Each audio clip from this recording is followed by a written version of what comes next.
brunch first day of the month. Oh, yeah, all right. Yeah, all right, come on then. Say hello first. And today we are reeling at this image of the largest ever albino catfish to be caught on a rod and line. Wow.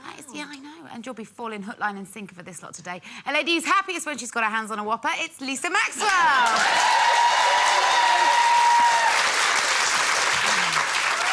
She never has to fish for a compliment. Oh. She is simply Lynda Bellingham. And the nation waits with bated breath. Was her weekend date a good catch? Oh, let's find out later. It's Sherrie Hewson. And making sure that the only way is upstream for me today, it's Kate Thornton. Woo! We've got two cracking guests for you today, residing in the loose land. She is the consumer queen who's an expert on dishing out advice on how to spot scammers, rogues and ne'er-do-wells. Here to give us her tips, she's always welcome. It is the simply wonderful Gloria Hunniford.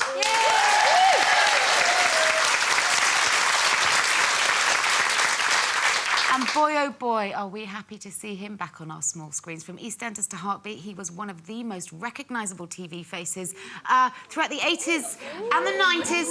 But where has he been? Where have you been? Nick Berry, everyone! He's clearly been somewhere hot. What a tan! Looking good, though. Looking good. Nick. Oh, Time has been kind to you, Nick. Yeah. Hey? Hey? Can't hear anything. He looks good, but he's gone a bit mutton, love him, yeah. Plus, later on the show, we're going to be getting up close and intimate with Sherrie and seeing out how she got on when she went on her date on the Orient Express this weekend with her John. Yeah. What we want to know, have the doors to your china cabinet been flung open? So put it this way, I've taken the doors off. It's official, Sherrie is unhinged. Very good. Now, the other big romantic engagement this weekend was, of course, the royal wedding of Zara Phillips and England rugby captain Mike Tindall. The unconventional couple married on Saturday in Edinburgh, and there's been much speculation about not only her choice of outfit, but also her decision to hold on to her maiden name. So did the almost royal wedding capture your attention this weekend, ladies? Well, clearly not for Sherrie, because she was, you know... Elsewhere. Yes, elsewhere. doing DIY with cupboards. I love Zara Phillips. Yeah. There's something about her. She just... And, if, you know, she gets it really wrong with the fashion stuff, doesn't she? Do you think? Sometimes. She's had some disasters, but it doesn't matter. Because her personality is just brilliant. She just looks like she's having a good time. So, I didn't love her wedding dress. I thought it was a... Oh, I did. I thought it was gorgeous. Don't turn. It was just... I think simple. It was very simple. I liked the fact that it was simple, but I thought it was a little bit mumsy for her, because I think she's got a very strong face, an amazing face, fantastic body, and I think she could have been a bit more daring. I like the fact that she didn't go for all the obvious that all the other people dress up as though they're going to a nightclub. Well, and the other thing that was nice was she... Pond life, Lynn. I think what was really nice was she didn't starve herself for the wedding day as well. You know, like she didn't do that sort of getting super thin thing that a lot of brides do. What are you trying to say? No, I thought... No, I'm not saying she looked big. I'm saying she looked like a normal, healthy girl. She looked beautiful. Can I just point out, she actually lives near Zara Phillips. Good luck. Oh, don't. And do you know, I've seen her in the supermarket. Don't you think, seriously, what was so wonderful about it is that she does look like a lovely young woman, and she's not stick-thin, and she wasn't dressed up as though she was going to a nightclub with everything hanging out. And actually, it's a great role model to a lot of young women who seem to think you have to... With that. She's a very good role model. Dress like you. I didn't say she should have it all hanging out. No. I said that she just maybe could have been... Classic it was. Because I know it was I think you've said enough. It was the Queen's designer, wasn't it? Queen's designer of the dress, and I think it looked like something the Queen could have worn. It was a design of the Queen's liked, but she got it off the rail too, which I thought was fantastic. And a local wedding shop. And I thought that, you know, Did the you get family... it from Zara? You really have said enough. And I thought it was quite funny, because I thought Beatrice and Eugenie didn't disappoint, did they? No, she goes her own sweet way, as ever. Bless her heart. There's always one at a wedding. Well, I read the other day that Fergie was getting a stylist in. Obviously not. Well, sorry. But, you know, bless her Can I heart, have she a needs saucer of help. milk for Lynda Bellingham, please? Thank you. I'll give her a few. Do you know what I loved that wedding at the weekend? I thought it looked like a joyous occasion. It didn't have all of the formality of Kate and William's, which obviously they had to have. Of course. I thought there was as many friends there in attendance as there were members of the family. I love the fact that the best man was all kind of, he'd been in a bit of an accident, hadn't he? Did you see that? He was all kind of, he had Like stitches. a proper wedding, you mean? Well, it was like one of it was like something that my family would throw, to be honest with you. You were going to say Punch that. up on the stag You night. can imagine, can't you? Philip, do they always fight there? The best thing was the next morning there was a picture of Mike Tyndall on the steps of wherever they'd had the reception, still in the clothes from the day before, at 2 o'clock in the afternoon. Now that is the kind of wedding I go to. I thought it was a lovely wedding, and I thought she looked absolutely exactly what you'd expect. Just gorgeous, a real proper wedding. No fuss, no mess. And they look happy? Yeah, Aren't they they the did, actually. happiest I couple thought she'd ever? arrive on a she looked horse. Wonderful. With that dress, don't be Yeah, but so she strong. loves her horses, doesn't she? You what? She loves her horses. She does. No, yeah. she does love her horses, but you know what it is? Loves just her so husband lovely. more, though. I mean, how long has she actually been with him? Quite a long time, hasn't 8 she? years, I think it is. 8 years, so, you know, they just look like that, Do you don't know what they? was? I mean, the big speculation. I don't know if you're watching the news coverage leading up to the event, but there was as much interest in Kate and William as there was in Mike and Zara. I would have said. Do you think that Kate Middleton played a blinder by playing it down on the day, not looking to the cameras? They arrived. I mean, the photographers, I think, really struggled to get a shot of her. They went straight in. And I think, you know, she almost made herself not a story by dressing the way that she did. I wasn't a fan, sorry. Oh, I thought she looked of what she absolutely stunning and regal and everything. And as you're right, way out of the cameras, not taking any of the limelight, I thought she looked beautiful. Absolutely stunning. So I don't think you can knock her what she wore at all. Really? But I just think it was just a lovely family wedding, wasn't it? It was a proper wedding. The other side of the royal family, really. It's brilliant And for it's the royal great family she's that keeping her they've got- maiden name. I think it's really modern, and she's a professional woman, and she's renowned for Worked her hard for a sporting. name, yeah, absolutely. It's hard for maiden names. I mean, if you called Mrs. Fartbottom, I would understand it.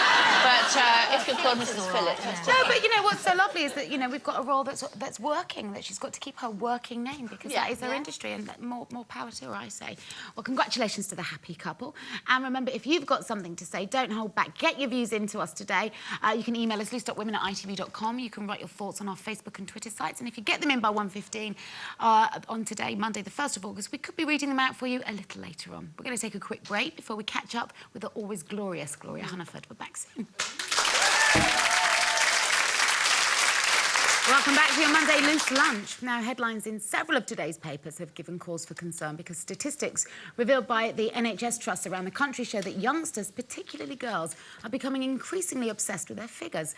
It's been revealed that children as young as 5 are being treated in hospital for severe anorexia, with a total of 98 youngsters aged between 5 and 7 having been admitted to hospital during the last 3 years due to eating disorders normally associated with teenagers and adults. Now, with society's ever-growing obsession with weight and body image, do you think that we're all responsible in some way for this growing problem? And do you think it is a problem that's getting out of control? I think we're all responsible anyway. I mean, I think magazines are responsible. You know, when they look at kids or young girls on magazines and they've been airbrushed and they don't look like that at all, and then they aspire to be like that, and it's just ridiculous.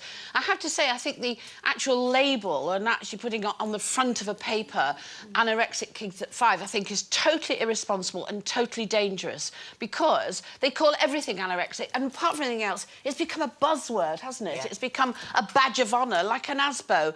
Oh, she's anorexic. It's a very serious illness, isn't it? Yes, but that's why they shouldn't use it lightly like that. And with a 5-year-old, they should...